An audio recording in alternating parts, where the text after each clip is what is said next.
When you receive your mission call, it says you've been called to preach, in Sierra Leone in the English language, and that's a little bit deceptive. Not deceptive. No, they don't try and deceive you. But when you get there and you hear them start talking on the streets, you don't think English. That's not what you think.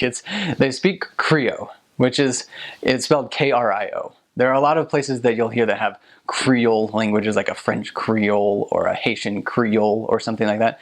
Well, Krio, I think it's a type of Creole language, but it's called Krio. It's only spoken in Sierra Leone.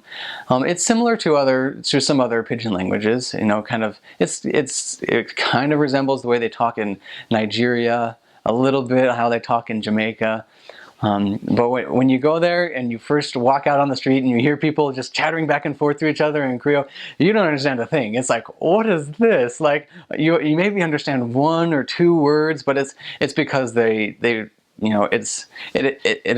is a language that originally derived from English, I think, but then they took English and they threw in vocabulary from like 100 different languages, and they took the grammar out, put a whole new set of grammar rules in there, so if you were to hear someone speaking it slowly, you'd probably be able to understand maybe about half of what they're saying.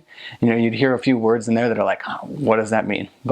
And so I went out and I decided that I really wanted to learn a foreign language on my mission, and this was the best opportunity I had to learn a foreign language, was to learn Krio, and really it's a necessity.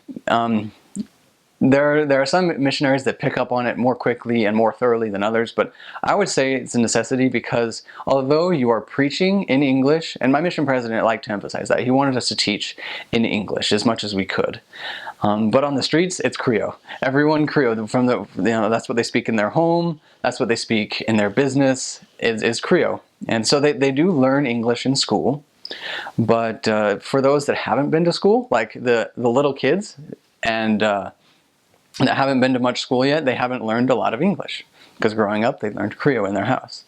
And then some of the old folks too, that they never had money to go to school, or they've lived in a village their whole life, and so they have never really learned how to speak English. And so there were a few times where I had to revert to strictly Krio, and so it was beneficial to learn. And so I decided to, again, just put my foot, one foot forward and just keep going and striving to learn the language. I had some good missionaries some American missionaries that had to learn Krio themselves, that were able to help me, and more or less just telling me definitions of words. I'm like, okay, I heard this word today, what does it mean? Okay, I heard this word today, what does it mean? And I would ask them, and they'd help me with vocabulary. I even remember I got a little neighbor kid one time to help teach me grammar. And there were a few things that I learned right off the bat. Like the first phrase that you learn is "Howdy buddy." It's just a greeting. It means "How are you?" Directly translated, it would mean "How is your body?" I guess, but they don't think of it like that. I mean, you don't think of it like that. It's just a common greeting, like "How are you?"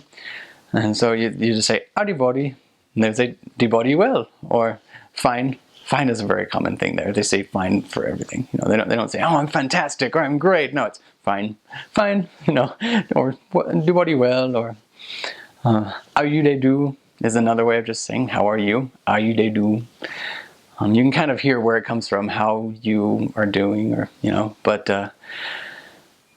so yeah, I just learned Krio bit by bit as I went along through talking to people on the streets, through talking to companions, through talking to investigators, and I remember marking this, I think in my journal or something. About 4 months in, I got to the point where I could hold on a basic conversation in Krio without having to revert to English or ask about words in English, and so that was pretty cool. And then after that, it was just building up my vocabulary and learning new words. And even still, I'm not I don't speak Krio perfectly even still, because but I did learn it enough that I could teach lessons in it if I needed to. I could do baptismal interviews in Krio. I could get by talking to anyone on the streets, and I actually got to the point where people were kind of impressed that here's this white man speaking Krio. Because first of all, they don't see white men very often. Second of all, to hear one speaking and sounding kind of like they do, it kind of impressed the people, which is another reason I would say to learn Krio, is because it kind of helps to gain some respect from the people, I think, when they see that you're caring enough about them to learn their language. You know, I think it shows kind of humility, that you're willing to bring yourself to the same level that they are, and speaking their same language. So